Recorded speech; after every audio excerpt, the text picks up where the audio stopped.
मेरे YouTube page astro Naresh पर आपका स्वागत है। नमस्कार, मैं हूं नरेश कुमार और बात हो रही है शनिदेव के गोचर की। शनिदेव ने 17 जनवरी को कुंभ राशि में गोचर करना शुरू किया है और उसके बाद से बहुत सी राशियां जो हैं उनके ऊपर इसका प्रभाव पड़ना शुरू हुआ है। लेकिन इस प्रभाव में अब थोड़ी सी कमी आनी शुरू होगी क्योंकि शनि अस्त होने जा रहे हैं। शनि जब सूर्य के 15 डिग्री बाएं या 15 डिग्री दाएं होते हैं तो वो अस्त हो जाते हैं। सूर्य फिलहाल मकर राशि में गोचर कर रहे हैं और मकर राशि में जैसे ही 16 डिग्री सूर्य का गोचर होगा वो शनि को अपने प्रभाव में ले लेंगे, क्योंकि शनि फिलहाल अभी 1 डिग्री के ऊपर ही गोचर कर रहे हैं। शनि 1 डिग्री 1 महीने में चलते हैं, सबसे स्लोएस्ट मूविंग प्लैनेट है। जैसे ही वो सूर्य के प्रभाव में आ जाएंगे उनका अपना अस्तित्व जो है वो खत्म हो जाएगा और वो अपने अच्छे या बुरे दोनों तरह के फल नहीं कर पाएंगे। चाहे किसी पर 7.5 चल रही है, चाहे किसी पर ढैया चल रही है, या आपकी कुंडली में जिन 2 घरों के स्वामी हैं शनि उसके फल नहीं कर पाएंगे। इसके अलावा शनि उन चीज़ों के भी फल नहीं कर पाएंगे जिनके वो कारक तत्व हैं। शनि जो उनके कारक तत्व हैं, शनि दुख के कारक हैं, शनि आलस्य के कारक हैं, शनि दरिद्रता के कारक हैं और शनि कर्म के कारक हैं और शनि न्याय के भी कारक हैं। तो इसका मतलब यह है कि ना तो वो अपने कारक तत्वों का फल कर पाएंगे प्रॉपरली, ना उन 2 घरों का फल कर पाएंगे जो घर आपकी कुंडली में शनि के लॉर्डशिप वाले हैं। यानी मान लीजिए आपकी कुंडली यदि मेष राशि के है तो 10वां और 11वां घर शनि का होगा, उनके फल नहीं हो पाएंगे और ना ही शनि 7.5 या ढैया में वो फल कर पाएंगे जिसके लिए वो जाने जाते हैं। तो अगले एपिसोड्स में हम ये जानने की कोशिश करेंगे कि आपकी राशि के ऊपर अस्त शनि का क्या असर रहेगा, क्योंकि शनि अब 5 मार्च तक अस्त रहेंगे। बात करेंगे सिंह राशि की। सिंह राशि के लिए शनि 6ठे और 7वें दोनों घरों के स्वामी बनते हैं और जो 7वां घर होता है वो मारक स्थान होता है। ये आपकी पत्नी का भी घर होता है, ये मारक स्थान भी होता है, आपके बिजनेस पार्टनर का भी घर होता है। यहीं से शनि का गोचर हो रहा है और 6ठा घर जो होता है वो रोग, ऋण और शत्रु का भाव होता है। यानी कि इन दोनों घरों के फल अब शनि नहीं कर पाएंगे। अब यहां पर ये फल नहीं कर पाएंगे तो उसका आपके ऊपर क्या असर होगा।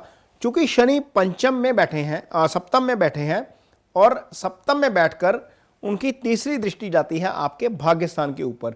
जब शनि सप्तम में होते हैं तो यहां पर दिग्बली हो जाते हैं। दिग्बली शनि जब भाग्य स्थान को देखता है तो वो आपके भाग्य को स्लो कर देता है। यानी कि 9वें घर से जो सिग्निफिकेंस आते हैं, 9वें घर से आपका भाग्य आता है। 9वां घर पंचम से पंचम होता है, यहां से संतान का भी विचार होता है। 9वें घर से रिलीजियस टूरिज्म देखा जाता है। 9वां घर आपके अध्यात्म का भाव होता है। ये भाव जब शनि के प्रभाव में आ जाता है तो इस घर के सारे सिग्निफिकेंस डिस्टर्ब हो जाते हैं। तो यहां पर यह डिस्टर्बेंस अब नहीं आएगी 5 मार्च तक। यानी कि यदि आप धार्मिक यात्रा का प्लान करना चाहते हैं तो आप कर सकते हैं, उसमें कोई विघ्न नहीं पड़ेगा। यदि आपकी कोई प्लान है, कोई एग्जीक्यूशन करना चाहते हैं तो उसके लिए आपको ये समय अब मिल गया है 5 मार्च तक का। नहीं तो शनि अदरवाइज यहाँ पर दृष्टि होती शनि की तो यहाँ पर वो बाधा डाल सकते थे। और आप यदि कोई काम करना चाहते हैं ऐसा जिसमें आपने योजना बना रखी है तो उसको भी आप एग्जीक्यूट कर सकते हैं। शनि की 7वीं दृष्टि सीधा आपकी राशि के ऊपर ही जा रही है, यानी कि सिंह राशि के ऊपर जा रही है।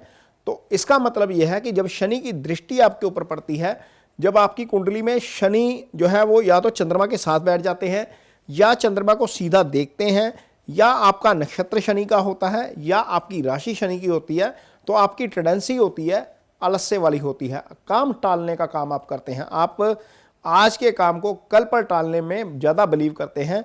ये शनि के प्रभाव के कारण होता है। जब शनि अस्त है तो ये सारी चीज़ें अब नहीं होंगी। आप क्विकली अपनी चीज़ों को एग्जीक्यूट कर पाएंगे। आपको किसी भी काम में जो है वो आलस्य की जो है वो फीलिंग नहीं आएगी। तो ये इसके ऊपर आपके ऊपर सिंह राशि के जातकों पर इसका दूसरा पॉजिटिव असर होगा। तो आप यदि कुछ प्लान कर रहे हैं तो आलस्य त्यागने का समय अब आ गया है, क्योंकि शनि का प्रभाव आपके ऊपर नहीं है। कई बार हम प्लान कर रहे होते हैं कि हमने जिम जाना है लेकिन अगले दिन हम उठते नहीं है। कई बार हम प्लान कर रहे होते हैं कि हमने मेडिटेशन के लिए जाना है, अगले दिन हम उठते नहीं है क्योंकि आलस्य जो है वो हैवी हो जाता है। तो ये ऐसा समय है 5 मार्च तक का जब आप अपनी फिजिकल एक्टिविटीज़ को लेकर या अपनी कमर्शियल एक्टिविटीज़ को लेकर या अपने करियर को लेकर कुछ प्लान कर रहे हैं तो उसमें आलस्य जो है वो आड़े शायद नहीं आएगा। कुछ कुछ टाइम ऐसा आता है लाइफ में जब चीज़ें जो है वो तेज़ी से होती हैं, ये वो समय है आपके लिए। शनि की 10वीं दृष्टि जो जा रही है वो आपकी कुंडली में आपके चौथे भाव के ऊपर जा रही है। चौथा भाव सुख स्थान होता है कुंडली का।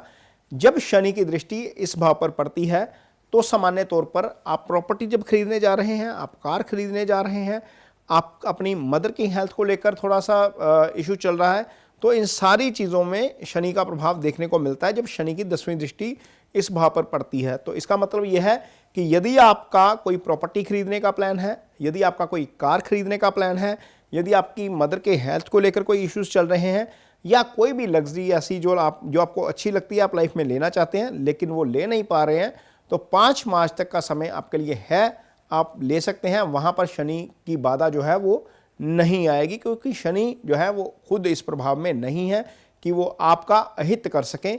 वो फिलहाल अस्त है और उसका कोई फल आपको नहीं मिलेगा। तो सिंह राशि के जातकों के लिए शनि के अस्त होने का 5 मार्च तक का प्रभाव ये नज़र आएगा।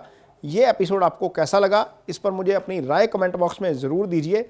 यदि आपको ये एपिसोड अच्छा लगता है तो इसे शेयर ज़रूर करिए, क्योंकि यहाँ पर आपको सिर्फ और सिर्फ पॉजिटिव एस्ट्रोलॉजी देखने को मिलेगी। हम डराने का काम नहीं करेंगे, हम वही चीज़ें लेकर आएंगे जिससे आपका भला है, जिससे समाज का भला है, जिससे सबका भला है। क्योंकि एस्ट्रोलॉजी जो है वो आपको मार्गदर्शन देने के लिए है, आपको डराने के लिए नहीं है। इसके साथ ही मुझे दीजिए इजाज़त। नमस्कार।